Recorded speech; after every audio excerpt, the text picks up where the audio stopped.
नितिन नवीन का राजतिलक होने जा रहा है, यानी कि बीजेपी के अध्यक्ष वो बनने जा रहे हैं। और जो चुनावी प्रक्रिया होती है उसकी शुरुआत आज से होने लगी है। नोटिफिकेशन 16 तारीख को सामने आ गया था और अब खबर यह है कि नामांकन आज दाखिल करेंगे नितिन नवीन। निर्विरोध चुने जा सकते हैं नितिन नवीन, खबर यह भी है। और जानकारी ये मिल रही है कि गृह मंत्री अमित शाह प्रस्तावक बनेंगे, राजनाथ सिंह भी मौजूद रहेंगे, साथ ही साथ नितिन गडकरी भी मौजूद रहेंगे। और ये तीनों ही नेता बीजेपी के राष्ट्रीय अध्यक्ष बन चुके हैं, रह चुके हैं। अमित शाह भी रह चुके हैं, राजनाथ सिंह भी रह चुके हैं, नितिन गडकरी भी रह चुके हैं। तीनों ही प्रस्तावक बनेंगे। और इसके अलावा बीजेपी शासित राज्यों के सीएम भी शामिल होंगे।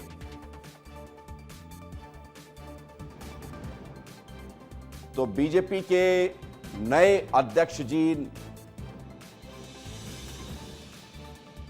नितिन नवीन बनने जा रहे हैं। और हमारे साथ इस वक्त ग्रुप एडिटर ब्रजेश राजपूत जी जुड़ गए हैं। ब्रजेश जी, नितिन नवीन अब नितिन बाबू नहीं, नवीन बाबू नहीं, अध्यक्ष जी कहलाए जाएंगे। और पार्टी तो पहले ही कह चुकी है कि माननीय शब्द का इस्तेमाल कीजिए। अब राष्ट्रीय अध्यक्ष बनने जा रहे हैं नितिन नवीन।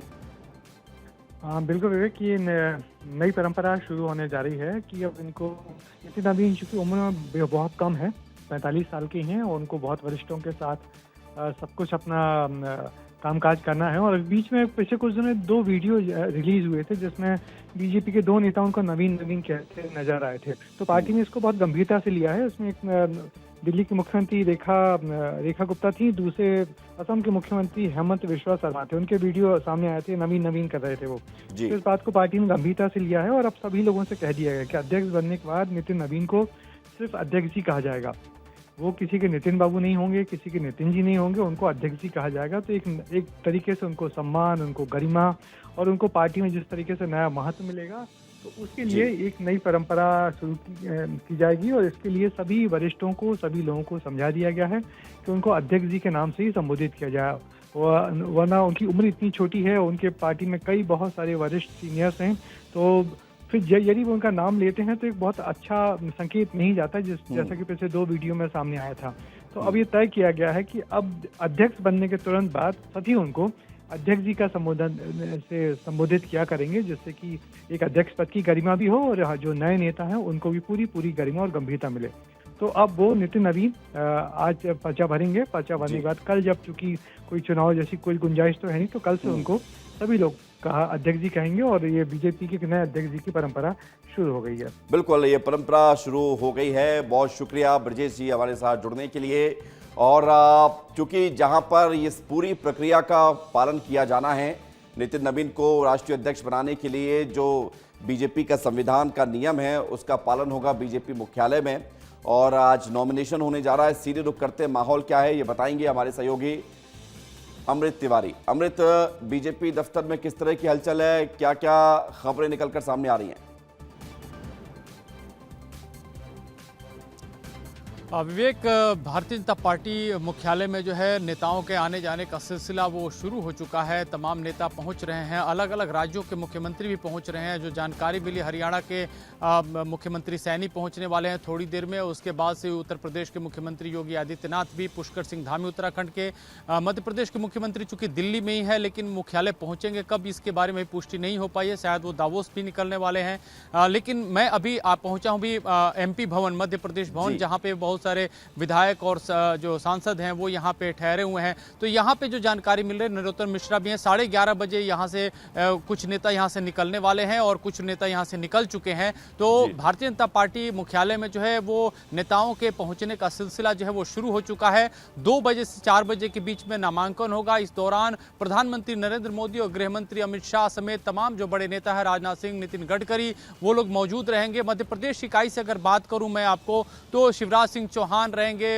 VD शर्मा रहेंगे, जो केंद्रीय स्तर के नेता हैं, साथ ही साथ जो राज्य से जो विधानसभा में बैठे हुए नेता हैं, साथी संगठन में जो नेता हैं, वो सारे के सारे नेता भी वहां पे मौजूद रहेंगे। और बतौर प्रस्तावक वो नितिन नवीन के समर्थन में जो है भारतीय जनता पार्टी मुख्यालय में इनकी मौजूदगी वहां पे रहेगी। साथ ही साथ छत्तीसगढ़ के भी नेता यहाँ पहुंच रहे हैं जिनकी मौजूदगी नितिन नवीन के लिए ही है। तो नितिन नवीन की ताजपोशी को लेकर के पूरी व्यवस्था जो है मुख्यालय में कर दी गई है। कल इसका औपचारिक औपचारिक ऐलान किया जाएगा। आज एक प्रक्रिया है, जिस तरह से भारतीय जनता पार्टी का संविधान कहता है उस चीज़ को फॉलो किया जा रहा है। नामांकन होगा, अगर किसी को नामांकन में अपना नाम देना होगा तो वो देगा, लेकिन इसकी गुंजाइश बिल्कुल न के बराबर दिखाई दे रही है। नितिन नवीन के ऊपर मुहर है, कार्यकारी अध्यक्ष बनने के साथ ही साफ हो गया था कि वही भारतीय जनता पार्टी की कमान संभालने जा रहे हैं। और साथ ही साथ जिस तरह से आगामी विधानसभा चुनाव है, पश्चिम बंगाल का है, असम का है, तमिलनाडु का है, जिस तरह से इन क्षेत्रों में उन्होंने दौरा किया है, उस दौरे को लेकर के भी साफ हो गया है कि वो अपनी टीम को कोऑर्डिनेट करेंगे। यानी नितिन नवीन के साथ टीम कैसी होगी, सबसे बड़ी बात यही चल रही है। नितिन नवीन की टीम में बहुत ज्यादा यंग चेहरे जो हैं वो नए तरीके से इंडक्ट किए जाएंगे, जिनको महासचिव और अन्य पदों पे राष्ट्रीय जो पद है भारतीय जनता पार्टी के, उसमें उन्हें शामिल किया जाएगा और जिम्मेदारियां तय की जाएगी कि पश्चिम बंगाल का चुनाव की जिम्मेदारी मुख्य रूप से किन लोगों के पास रहेगी, असम का किसके पास रहेगी, तमिलनाडु का किसके पास रहेगी। क्योंकि ये जो खासतौर पर अगर असम को छोड़ देते हैं, पश्चिम बंगाल को ले लेते हैं, तमिलनाडु को ले लेते हैं, यहाँ पे भारतीय जनता पार्टी की साख जो है एक तरह से कहा जाए कि बहुत मजबूत नहीं रही, लेकिन साल दर साल इनके जो है कहा जाए समर्थन में इजाफा होता है। वोट दर वोट जो है हमने देखा है कि किस तरह से voting percentage Bharatiya Janata party के हिस्से में बढ़ी है। तो ऐसे में क्या इन इलाकों में, इन प्रदेशों में जीत दिला पाएगी, एक बहुत बड़ी जिम्मेदारी, बहुत बड़ा लिटमस टेस्ट नितिन नवीन के लिए होगा। जी बिल्कुल, चुनौतियां तो निश्चित तौर पर नितिन नवीन के लिए बहुत रहने वाली है, लेकिन कहा जाता है कि नितिन नवीन बेहद शांत, धैर्यवान और कुशल रणनीतिकार है और जब भी वो चुनाव के लिए भूमिका बनाते हैं तो फिर उसमें सफल भी होते हैं। छत्तीसगढ़ में जब वो प्रभारी बनकर आए तो उस वक्त एक बड़ी चुनौती थी कि छत्तीसगढ़ में बीजेपी को वापसी कराना, वो कराया। अभी बिहार में हमने देख ही लिया है कि किस तरह से प्रचंड बहुमत मिला एनडीए को। तो नितिन नवीन अब तक की परीक्षा में पास होते आए हैं, आगे भी पास होंगे, ये बीजेपी आलाकमान को इस पर एतबार है और अब देखना होगा कि नितिन नवीन के लिए जो चुनौतियां जिस कहा जा रहा है उस पर कितना खरा उतरते हैं। बहुत शुक्रिया, धन्यवाद आपका हमारे साथ जुड़ने के लिए, जानकारी के लिए। अब आपको नितिन नवीन का मध्य प्रदेश और छत्तीसगढ़ कनेक्शन बताते हैं। मध्य प्रदेश में 2010 में बीजेपी युवा मोर्चा के प्रदेश प्रभारी रहे 2010 में बीजेवाईएम के बीजेपी युवा मोर्चा के प्रदेश प्रभारी रहे मध्य प्रदेश में। छत्तीसगढ़ में 2023 छत्तीसगढ़ के प्रभारी बने और 2023 में ही छत्तीसगढ़ में विधानसभा चुनाव हुआ। लिहाजा जैसे कि हम अभी बता रहे थे आपको कि उस चुनाव में बीजेपी का कमबैक कर पाना माना यह जाता था कि उतना आसान होगा नहीं, और कुछ तो राजनीतिक पंडित यहां तक कहते थे कि असंभव है बीजेपी का वापस लौटना 2023 में, लेकिन वो कर दिखाया। नितिन नवीन प्रभारी रहे, रणनीति ऐसी बनी कि बीजेपी दोबारा से 2018 और 23 के बीच का जो 5 साल का वनवास था उसे पूरा करके लौटी। और खबर यह भी है कि बीजेपी जब जब कुछ फैसले लेती है तो चौंकाती है। क्या फैसले अब तक बीजेपी ने लिए हैं, बीजेपी ने कब कब चौंकाया। मनोहर लाल खट्टर को जब हरियाणा का मुख्यमंत्री बनाया गया तो चौंका देने वाला मामला था। कई नाम रेस में चल रहे थे, लेकिन बीजेपी ने मनोहर लाल खट्टर को आगे रखकर उनको मुख्यमंत्री की शपथ दिलाकर चौंकाया। आगे क्या हुआ, उत्तर प्रदेश की बात करें, योगी आदित्यनाथ की चर्चा चुनाव के दौरान ये थी नहीं कि वो मुख्यमंत्री बनेंगे, लेकिन वो मुख्यमंत्री बने, यूपी के मुख्यमंत्री बने और तब से लेकर अब तक लगातार मुख्यमंत्री हैं। इनके अलावा गुजरात में वहां पर सब कुछ बदल गया और 2021 में गुजरात में सीएम को छोड़ पूरी कैबिनेट बदल दी गई। भूपेंद्र पटेल मुख्यमंत्री बने रहे और भूपेंद्र पटेल भी 2 मुख्यमंत्रियों को छोड़कर फिर मुख्यमंत्री बने और उनके नाम पर मुहर लगी, तो ये भी चौंका देने वाला फैसला था। पुष्कर सिंह धामी उत्तराखंड के मुख्यमंत्री, एक ही साल में 2 बार सीएम बदले गए।